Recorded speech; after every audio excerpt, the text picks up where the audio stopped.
More is better is not always better. Some people respond to peptides beautifully. Other people didn't get any benefit from it.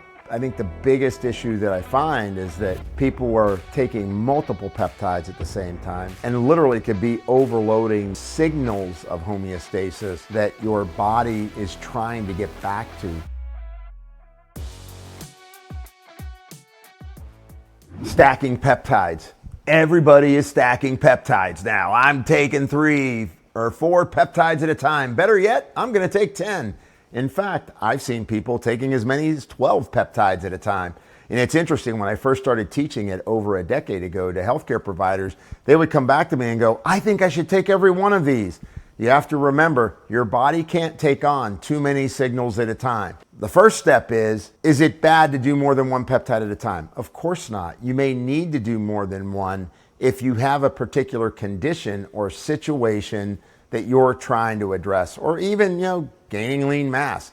But just doing miscellaneous stacking of peptides can create mixed signals. Your body doesn't really ever respond to the more is better principle. More is better is not always better. What is better is finding the right peptides that you actually need and using them in the proper doses and finding out if they help you. And remember, not everybody responds to peptides the same way. Some people respond to peptides beautifully. Other people didn't get any benefit from it. Well, that might be because other aspects of their metabolism are in such trouble that the peptide wasn't able to help them. Now, I always try to get people to understand that if you're trying to make a peptide work in your body, there's usually some nutritional considerations and hormonal considerations that can help the peptide to improve. So not only is just stacking peptides creating these mixed signals of information that may or may not apply to you. First of all, it could be a waste of money, right?